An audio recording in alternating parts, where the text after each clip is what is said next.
नमस्कार.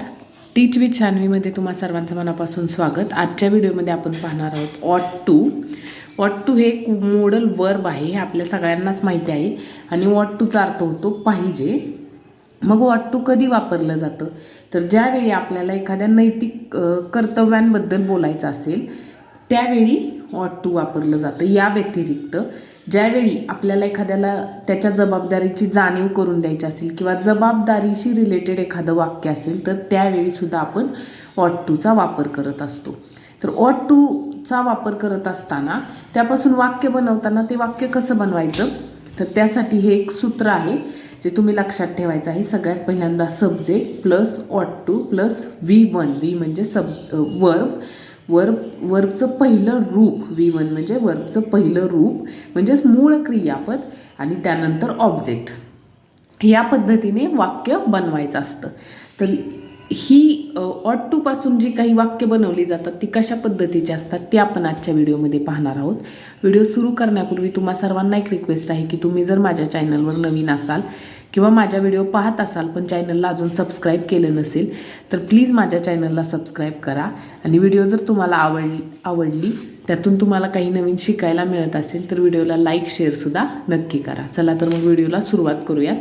तर ऑट टू वापरण्यासाठी तुम्ही हे सूत्र लक्षात ठेवायचे. सब्जेक्ट प्लस ऑट two plus V1 plus object. मग ऑट टू वापरून आपण कशी डेलीची वाक्य बनवू शकतो ते आता आपण पाहूयात.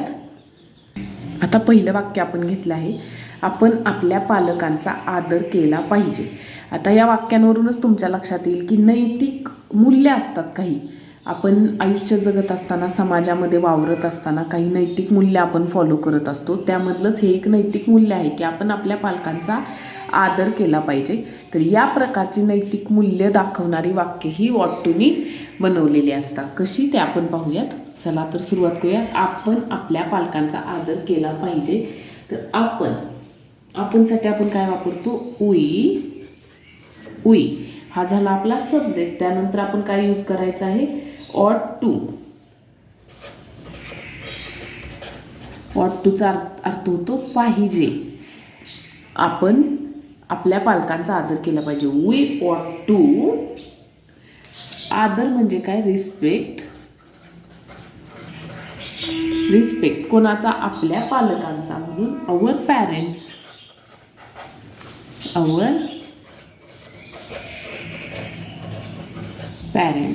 अशा पद्धतीने हे वाक्य बनवायचं असतं. उई आपलं सूत्रसुद्धा ह्याच्यावर लागू होतं. एस म्हणजे उई सब करता काय आहे आपला उई म्हणजे एस. ऑट टू प्लस रिस्पेक्ट हे काय आहे आपलं वर्ब आहे. आदर करणे हे आपलं वर्ब आहे. आणि अवर पॅरेंट्स हे आपलं एक्सटेन्शन पार्ट म्हणा किंवा कर्म असेल तर कर्म असतं. त्यानंतर नेक्स्ट आपण स्त्रियांचा सन्मान केला पाहिजे. हे सुद्धा एक नैतिक कर्तव्य आहे की आपण स्त्रियांचा सन्मान केला पाहिजे. म्हणून याचं वाक्य कसं बनवू शकतो आपण. आपणसाठी we ought to. We ought to respect. इथे सुद्धा रिस्पेक्टच मेन वर्ब आहे. Respect womens. We ought to respect womens. Next आपण आपल्या देशावर प्रेम केलं पाहिजे. आपण आपल्या देशावर प्रेम केलं पाहिजे. उईच येणार आपण आहे म्हणून. त्यानंतर ऑट टू.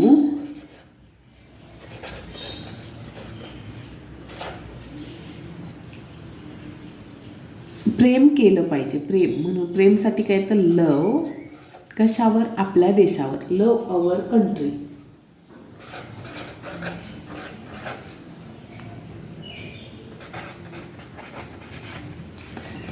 त्यानंतर नेक्स्ट तुम्ही ही मॅच जिंकली पाहिजे. आता तुम्ही ही मॅच जिंकली पाहिजे ही काही नैतिकता नाही आहे पण ही जबाबदारी आहे. आपण काय शिकलो की ऑट टू कधी वापरायचे ज्यावेळी तुम्ही जबाबदारी दाखवता. त्या व्यतिरिक्त नैतिक मूल्यांविषयी बोलताना आणि जबाबदारी जर एखाद्या म्हणजे तुम्ही ही मॅच जिंकलीच पाहिजे. ही मॅच जिंकणं ही तुमची जबाबदारी आहे. म्हणून इथं सुद्धा आपण ऑट टू वापरणार आहोत.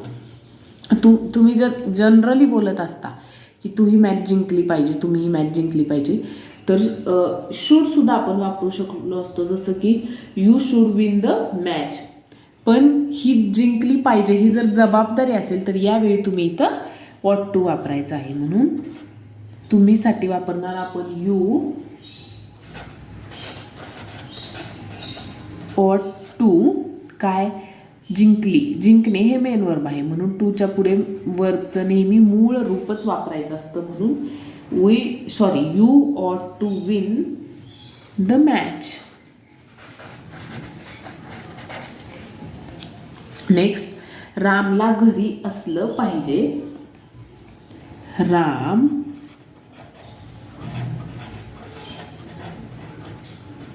ought to be at home. Ram ought to be at home. रामने घरी असलं पाहिजे.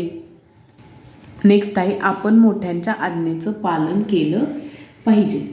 आता आपणसाठी पुन्हा यूज करणार we ought to. We ought to आज्ञेचं पालन म्हणून ओबे.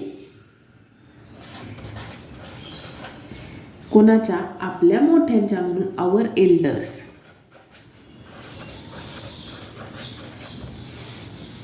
We ought to obey our elders. Next, तुम्हाला दयाळू असलं पाहिजे.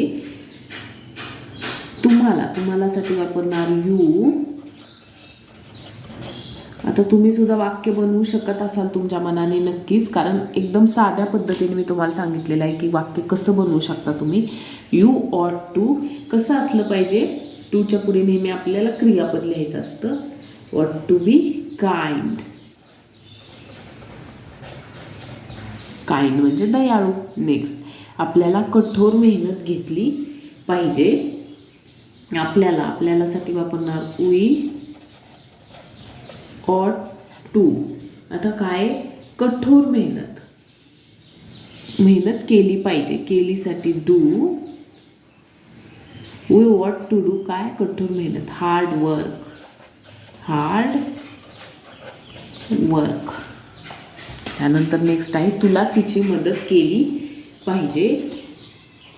तुलासाठी you ought to help her. You ought to help her. To नंतर नेहमी वर्ब आलं पाहिजे आणि त्याच्यानंतर ऑब्जेक्ट. तुला सकाळी लवकर उठलं पाहिजे. You ought to. आता उठलं पाहिजे यासाठी काय? Get up. कधी? सकाळी लवकर, अर्ली इन द मॉर्निंग.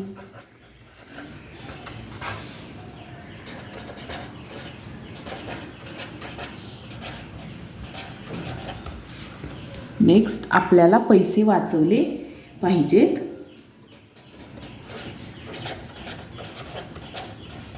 ज्यावेळी जबाबदारी दाखवणारी वाक्य असतील किंवा नैतिक मूल्य दाखवणारी वाक्य असतील त्यावेळीच फक्त ought to यूज करायचं आहे. वी ought to वाचवणे म्हणजे काय? सेव्ह. काय वाचवायचे आपल्याला? सेव्ह मनी म्हणजे पैसे वाचवायचे. तुम्ही नियमांचे पालन केले पाहिजे. नियमांचं पालन करणं ही आपल्या सर्वांची नैतिक जबाबदारी असते. म्हणून you ought to obey the rule.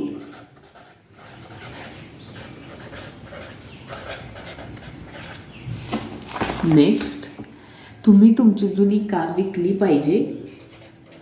You ought to.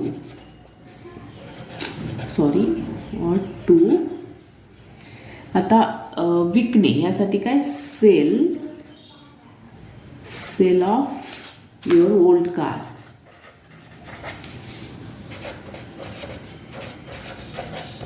Next, आपण वयस्कर लोकांचा आदर केला पाहिजे. We ought to respect. आदर करण्यासाठी काय? रिस्पेक्ट. कोणाचा? Our elders. तर या पद्धतीने आपण ought to शी रिलेटेड काही वाक्य पाहिली.